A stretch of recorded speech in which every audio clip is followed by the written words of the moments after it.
For more of me, head on over to Twitch at twitch.tv/BigD Geekdom 101, where I provide exclusive streams that you will not see here on YouTube and bonus content for y'all to check out, including old video games, anime, and a heck of a lot more.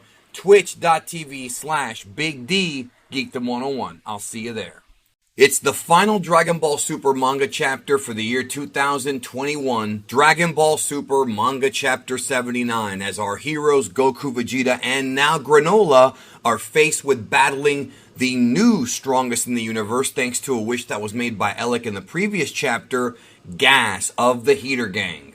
Exhausted from the previous fights they've had with each other, Goku, Vegeta, and Granolah are pretty much getting whooped up on until Vegeta gives Granolah the final Senzu Bean to power him back up to full power so he can face Gas man-on-man, one-on-one. And that battle between the two pretty much dominates the majority of this manga chapter, almost all of it in fact. There were a few other things that were discussed though. For example, early in the chapter, Elec hints that he has other business to take care of besides worrying about Granolah. Now, what this other business is, we don't know. It could have something to do with Frieza or maybe another wish. But he's definitely planning something sinister because that's pretty much all Elec does, right? He's a grand manipulative bastard. That remains to be seen, possibly next month. But the main focus is Granolah versus Gas, and in this chapter, Granolah reunites with his old pal Oatmeal to ensure that he has a partner to help him against Gas. Gas releases Goku and faces off against Granolah, and we have our big battle. This fight, what makes it stand out from other fights that we've seen so far in Dragon Ball Super is that Gas's unique abilities make the fight, well, unique, but also the fact that it seems like he and Granolah are playing a game of can you top this, one after another. And it's kind of funny because I don't know if anybody else picks up on this, but they both come off like amateurs compared to Goku and Vegeta. Goku and Vegeta have so much fighting experience amongst themselves that being the strongest at one point or another is really second nature to them, even though neither one have really been the strongest compared to like the Grand Priests or the Angels. They've obviously both had an incredible amount of power throughout the years. You can tell that Granolah and Gas are new to having this level of power. You can just tell. And like I said last month, I really like Gas's abilities. I like that he can actually manifest himself weapons that aren't just made of energy for combat. Melee weapons, shields, and whatnot. And he uses like a double shield here to protect him while also attacking Gas. He can also use spears, and we see all kinds of gimmicks here. And Granolah is truly tested. Now, it was confirmed in this manga chapter that Gas is now the strongest, but obviously, he doesn't have as much experience with his new body as Granolah does. Remember, Granolah had this power for quite some time and just got done battling Goku and Vegeta in Mortal Kombat, and I don't mean the video game. Now, we're seeing Gas, who's still a rookie to these powers, really be tested by somebody who's weaker than him. And I like that because one of the lessons that Dragon Ball has taught us is that even if your opponent is stronger than you, there are sometimes other ways to win. And one of the ways to win is to be very cunning. And we know from the fight with Granolah and Goku and Vegeta that he's very cunning. Whereas Gas uses lots of melee weapons and things of that nature, Granolah is much more of a tactical fighter. And that can win you the fight. What I said last month about Gas's abilities making the fights very unique is even more prevalent in this fight because it's really, really different from anything else we've seen in Dragon Ball Super based on his abilities, and I really enjoy it. I also really like the fact that Oatmeal is helping Granolah dodge some of Gas's attacks, so he's not in this alone, even though it may seem like he is. And even Goku and Vegeta are praising Granolah's fighting power. Gas creates these claws kind of like Wolverine or Vega in Street Fighter, and Granolah manages to rock Gas right in the grill piece. Gas creates a sword, Granolah dodges and kicks him. So at this point, Granolah has the speed advantage. Then we find out from Monaito that the ability to create weapons that Gas is using is not one that he got from the wish to become the strongest. Gas already had this ability prior to. And Monaito knows that because Monaito was the only person there besides Gas who witnessed the fight with Bardock. He saw Bardock versus Gas with his own eyes, so he's seen Gas do these tactics before, and thus he knows that the wish is not something that created this. He could do it beforehand, which I think is pretty cool. That's what makes Gas so different from everybody else. But as we watch the fight, we literally see Granolah with complete focus and concentration really improving as a fighter, one panel after another.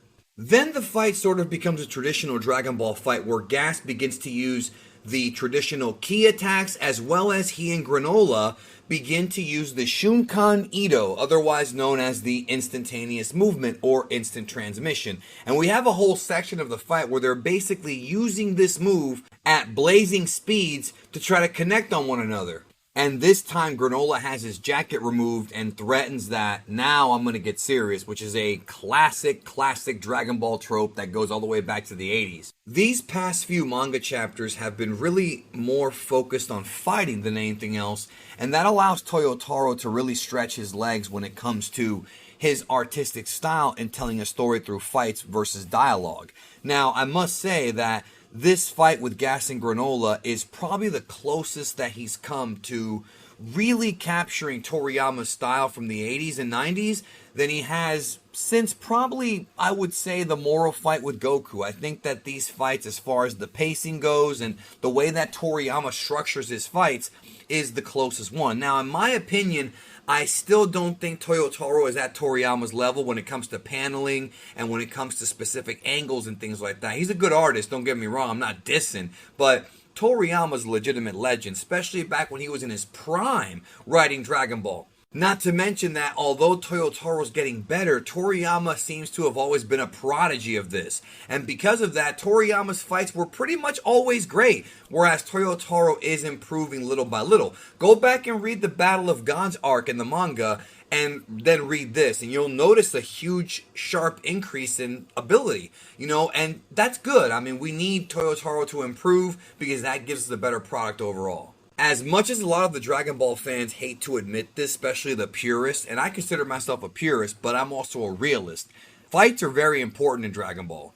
Fights are a key element to this franchise. Yes, comedy and characters and story are all important, but for most people it was the awesome fights that got us kind of hooked as kids and became fans for life. So Toyotaro has some big shoes to fill, but at least he's improving. But again, I must say, he is no Toriyama in his prime. So back to this fight here, we're seeing Granolah little by little gain the advantage on Gas. And even though Gas is stronger, like I said, there's more to fighting than strength, and that's the big lesson this chapter teaches, and I really like that. And so as this is going on, Vegeta notices, and remember, Vegeta learned how to teleport from the Yardrat people in the last arc, that Gas and his teleportation is flawed. He's not used to using this technique yet. And Vegeta himself states that Granolah is much more precise with his abilities to fight. So it goes back to what I've been saying earlier, is that very much like how what happened to Frieza when he first became Golden Frieza, with Gas, he got the wish and rushed to go fight everyone without first getting used to his new body. And if you remember, Granolah had weeks and weeks to prepare for his fights with Goku and Vegeta on top of fighting them, where he learned more about himself. So it just goes to show that even if you unlock a new power, you need time for your body to get used to it. It's a lesson that's happened in Dragon Ball time and time again, even with Ultra Instinct recently. So it's a trope, yes, it's a bit repetitive, but it does somewhat make sense. Gas is not used to having this level of power, and Granolah is. Not as much as other characters, but he's getting there. And because of that, Gas just does not know what to do. And it really looks like Granolah is about to win this fight, but of course, as you know, things don't end so easily in Dragon Ball. We still have Elec out there, and we have other plot elements to come, as well as the rest of the heaters. And who knows what may happen next. More wishes. Ultimately, this chapter was a fun chapter when it comes to fighting. Not much in plot progression, really, but it didn't need to be, because as they said at Jump Festa, we're close to the climax of this arc, so I'm curious if Elec, OG73, or who else will be a major player in this, or if Granolah will defeat Gas and move on to them, or if there's something else that's going to happen. Either way, this fight establishes Granolah as being the superior mental fighter, but as always, Dragon Ball tends to throw monkey wrenches. When you think one thing's going to happen, something else does. I will be streaming here on the channel in a couple of days, and we'll be discussing this whole chapter with you guys, and I look forward to seeing you guys on that stream so we can all talk about this chapter and the future of the franchise as well. For right now, keep it locked to Geekdom 101. Let me know in the comments if you enjoyed Chapter 79 of the manga, and the story is still not done. Let's see where it goes. Take care of yourself. I hope you're having a great holiday season. I love you guys. I'll talk to you soon.